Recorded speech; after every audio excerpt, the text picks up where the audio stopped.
Kalau Amerika, Belgia?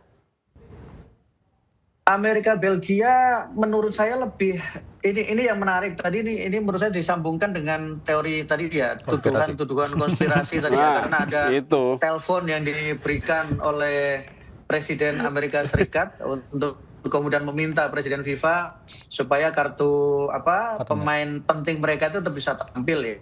Tapi kita lihat apakah memang akan diberikan kesempatan atau tidak. Kalau diberikan kesempatan ya ini menunjukkan bagaimana ternyata FIFA itu ternyata tidak bisa bisa diintervensi, tetap bisa diintervensi. Selama ini kan orang mengatakan bahwa atau kemudian FIFA selalu berkuar-kuar bahwa mereka adalah berada dalam bubble gelembung sendiri. Mereka tidak mau diintervensi, mereka tidak mau diganggu. Mereka kalau misalnya ada negara, ada kepentingan lain yang mengganggu, pasti akan diberi sanksi. Tapi faktanya di Piala Dunia seperti di Piala Dunia Amerika ini kan seperti tidak berdaya ya apa yang yang selama ini dikor-korkan oleh FIFA. Misalnya ketika kita hampir menjadi tuan rumah Piala Dunia U19, gara-gara kita menolak kedatangan satu tim. Kemudian kita kan disanksi, padahal baru kabarnya akan menolak satu tim, tapi kemudian kita Piala Dunia dipindah dan kemudian jadi tuan rumah untuk Piala Dunia U17. Di tahun ini kan misalnya Iran itu kan mereka nggak bisa home base di Amerika Serikat sehingga mereka harus melakukan perjalanan bolak-balik dengan jadwal yang begitu padat. Itu Meksiko. Kemudian ada wasit salah satu wasit terbaik Afrika yang kemudian mereka tidak bisa berangkat karena visanya tidak diloloskan, tapi juga tetap ini. Atau kemudian para pemain bola, kita sempat juga melihat ada tayangan klip yang ramai di sosial media ketika pemain-pemain Argentina tetap diperiksa, padahal Messi pun sampai ketawa-ketawa ini apa maksudnya, karena kan nggak mungkin mereka itu kemudian melakukan hal yang tidak diinginkan. Tapi kan itu yang terjadi, artinya bahwa selama ini FIFA bilang mereka tidak tersentuh, mereka adalah negara sendiri.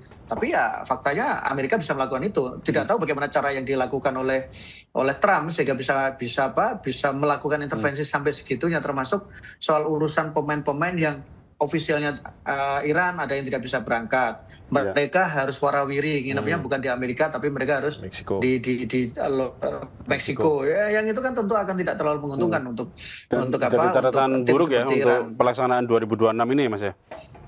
Salah satu handicap yang kemudian mungkin itu akan menjadi sebuah dampak jangka panjang bahwa negara-negara lain nanti yang menjadi tuan rumah Piala Dunia, mereka bisa melakukan hal yang sama. Mereka bisa bilang, Amerika bisa, kenapa saya tidak bisa? Amerika bisa melakukan itu, kenapa saya tidak bisa melakukan itu? Dan itu bisa jadi misalnya, ini kan kita bicara soal sepak bola jangka panjang. Misalnya nanti tuan rumah itu di salah satu negara Timur Tengah atau mungkin di negara Arab lah misalnya. Ini kan tahun 2036 ya atau berapa itu nanti kan Arab Saudi kan menjadi tuan rumah.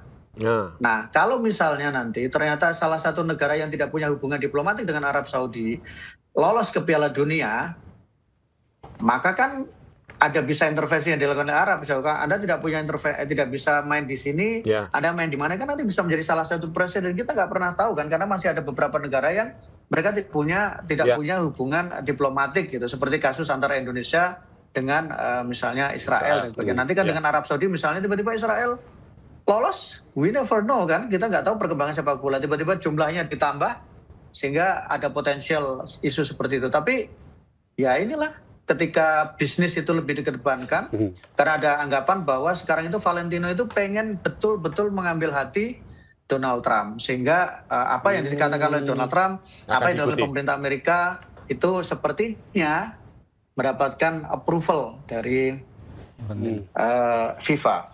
Tapi balik ke yang pertandingan itu menurut saya menarik ketika Amerika menghadapi Belgia. Belgia sekarang agak berbeda karena mereka bukan generasi emas lagi, generasi yang Eden Hazard dan Kano sudah tidak ada. Tapi saya pikir ini kesempatan dari Belgia untuk mereka bisa bangkit. Ya, Mas, kalau benar nggak sih ada anggapan begini? Ada yang sudah di setting gitu ya, finalnya itu nanti siapa ketemu siapa? Mungkin nggak kayak gitu, karena ini juga kaitannya dengan banyak hal ya, dengan kepentingan elit, dengan kepentingan elit FIFA, dengan kepentingan bandar, dan kepentingan lain-lain itu ada nggak kayak gitu? Misalnya nanti Prancis ketemu Argentina, yang menang Prancis gitu kan? Ya itu kira-kira kayak gitu nggak? Apa ada lagi yang ngomong kalau tahun 2022 itu untuk Messi, 2026 untuk Mbappe gitu misalnya, atau untuk Ronaldo gitu ya? Ada nggak kayak gitu Mas? Kabarnya sih Ronaldo Mas, Portugal gitu ya? nanti. Kira-kira menurut Mas Teguh ada nggak saya ngomongin? Jadi nanti saya bilangnya menurut Mas Teguh itu bisa ada kutipan yang dikutip. Jadi biar aman saya. Ngeri kalau begitu. Ini jadi pertanyaan sih Mas di timeline rame ya soal konspirasi itu. Aku sih dukung Portugal Ya selalu ada. Selalu ada ya? Oke, Ya. monggo Mas. Nggak Gimana, Mas? gini. Kalau anggapan semuanya itu kan selalu ada ya. Kan Ya. sepak bola itu adalah olahraga yang tidak terukur. Oke. Ketika bicara olahraga yang tidak terukur, ukurannya hanya satu, yaitu gol. Siapa pencetak gol terbanyak, Itu yang menang. itu yang bisa mendapatkan kemenangan. Ya. Tapi kan cara golnya tercipta itu kan, atau cara gol tercipta, cara proses golnya seperti apa, itu kan selalu menarik untuk diulik. Apalagi sekarang kan kamera ada di mana-mana, teknologi Sensor ada di bola. mana-mana, bahkan sensor Bolanya. bola juga bisa menentukan Ya, itu gol ya. atau tidak gol gitu. Itu kan Ya. adalah bagian dari cara supaya sepak bola itu tidak bisa dikemana-manakan. Oke. Artinya bahwa sepak bola itu betul-betul resultnya itu seperti ketika misalnya Maradona mencetak gol ke gawang Inggris, itu kan salah satu ketika sudah jelas-jelas kena tangan, tapi ternyata di replay itu ternyata tidak bisa Ya. direview ulang karena terlambat. Sementara kemarin misalnya dalam kasus gol yang terjadi untuk yang sempat kemudian ditentukan oleh sensor dari bola, itu kan juga menunjukkan bagaimana keputusan itu dibangun berdasarkan dengan keputusan yang rasional, keputusan teknologi, karena wasit punya kesempatan untuk melakukan review. Ada wasit VAR, kemudian ada wasit tengah, yang kemudian wasit tengah juga bisa melihat kembali tayangan ulang seperti apa, kemudian ada juga teknologi yang membantu bahwa ini tuh ada gejala offside atau tidak offside, ada gejala bahwa bola itu sudah melewati garis gawang 100% atau belum. Itu kan sebenarnya untuk lebih merasionalkan dan kemudian orang bisa melihat. Bahkan salah satu terobosan Amerika itu sekarang ini kan ketika sebenarnya itu sudah terjadi di sepak bola Amerika, wasit itu harus menyampaikan argumennya kenapa ini penalti, kenapa tidak penalti. Dalam gitu ya? VAR kan itu ada audionya kan Mas. Jadi wasit itu bilang ini penalti karena begini, ini tidak penalti ini. Jadi itu seperti menjadi bentuk keterbukaan dari wasit ketika dia mengambil keputusan. Kan itu salah satu terobosan. Bahkan ada sampai beberapa meme yang muncul, satu-satu itu semuanya pakai helm itu wasit supaya bisa melihat semua sisi.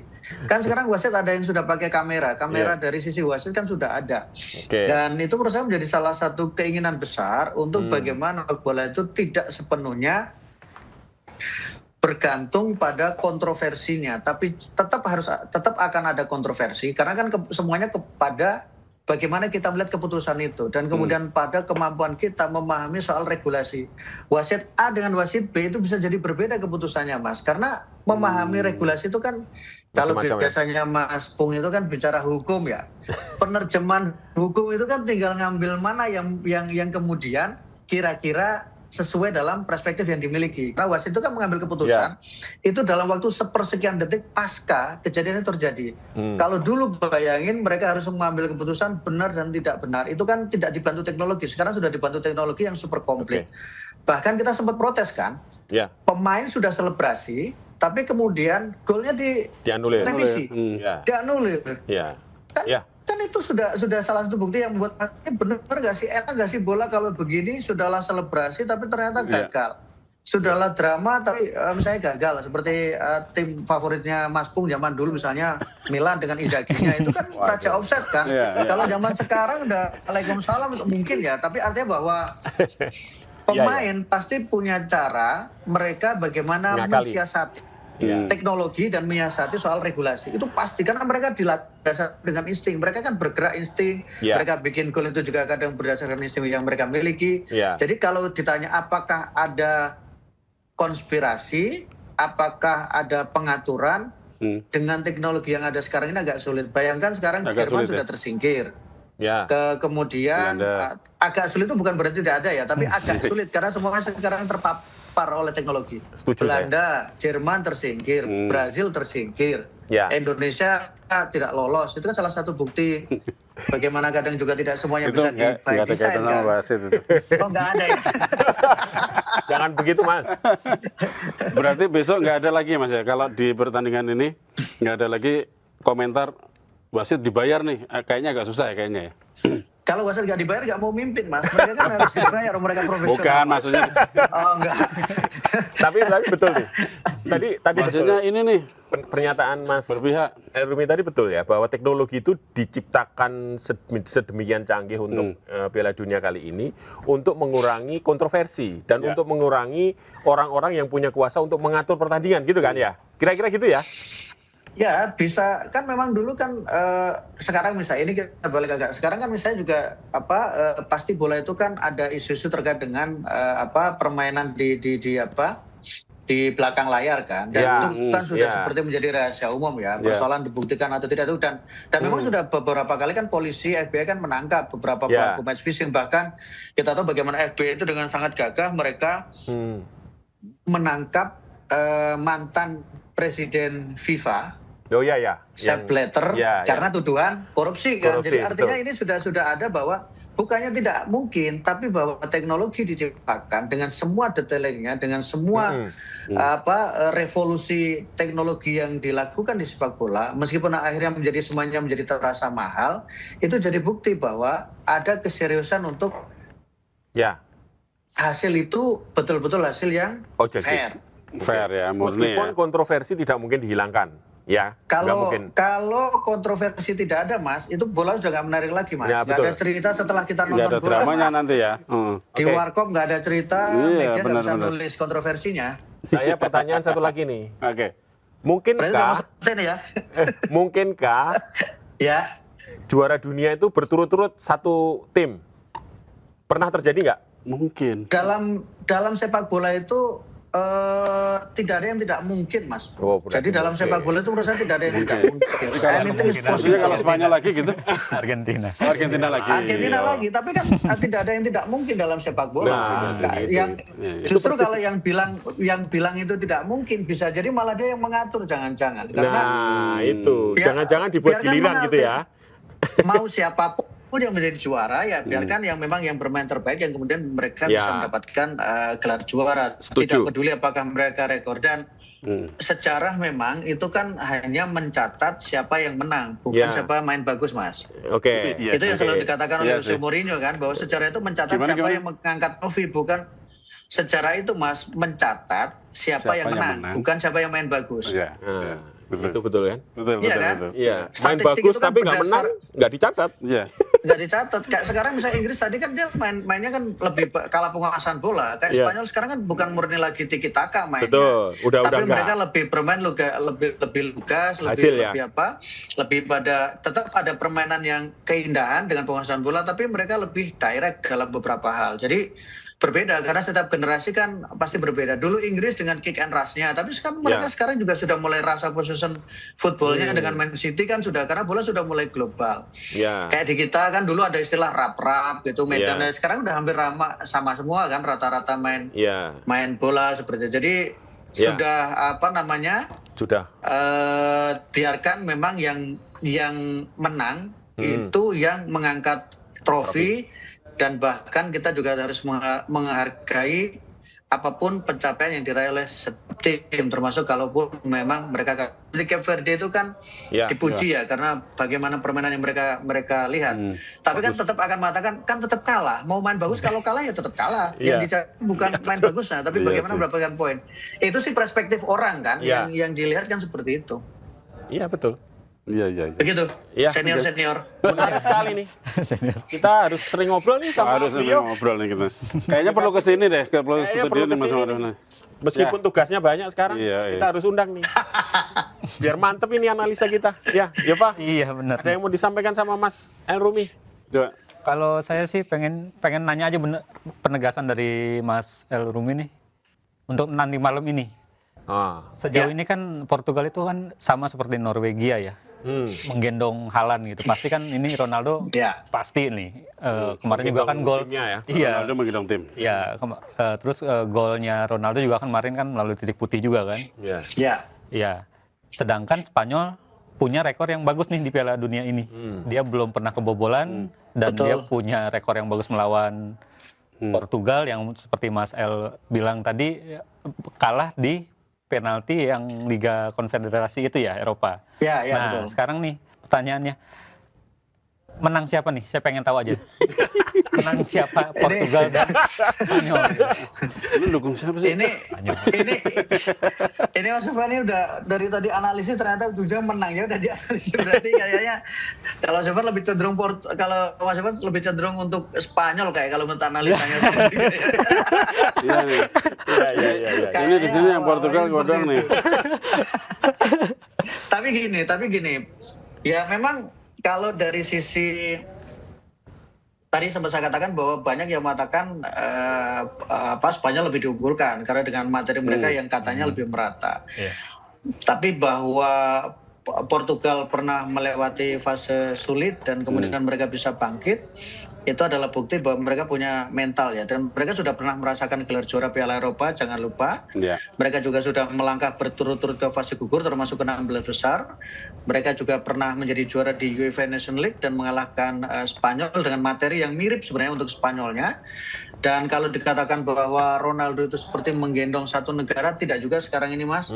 Sekarang ini di lini tengah dari Portugal itu kan sudah sangat melimpah ya, bahkan sangat banyak sekali pemain-pemain yang memang kalau kita lihat dari sisi kualitas itu kan sangat bagus lini tengah mereka. Jadi kalau dikatakan gendong, kok saya tidak sepenuhnya setuju kalau dikatakan gendong. Bayangin mereka punya di tengah misalnya. Mereka punya Bruno Fernandes, kan juga bukan pemain yang jelek karena dia adalah leader di Manchester United.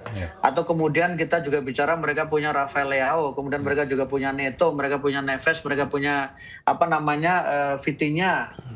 Jadi kalau dikatakan gendong sepenuhnya tidak juga, dan ini juga hampir menjadi pertanyaan yang menarik kalau di lini tengah karena nanti ada Pedro, ada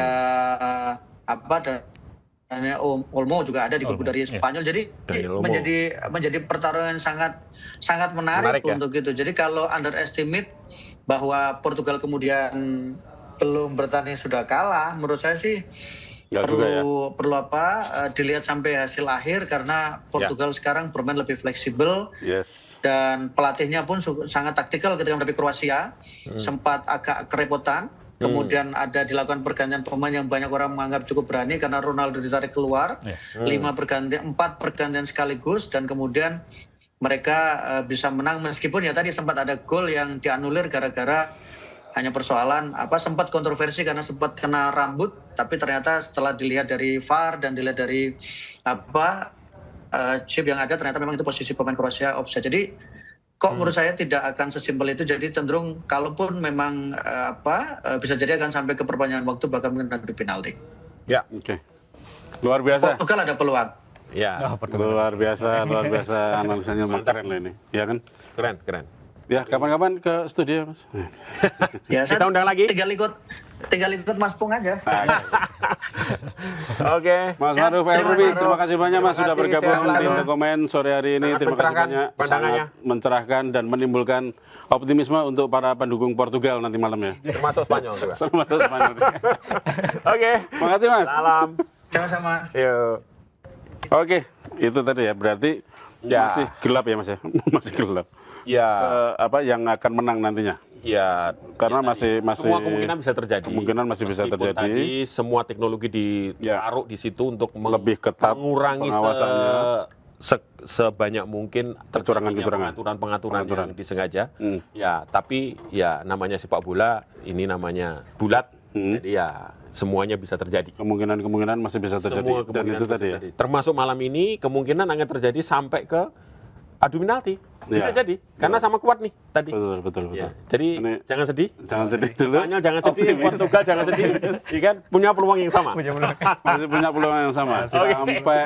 Sampai peluit panjang ditiup oleh kan gitu kan. Bola itu. Nah, oke, kita cukupkan dulu untuk komen. Kita ketemu lagi di Indokomen berikutnya. Wassalamualaikum warahmatullahi wabarakatuh. Waalaikumsalam.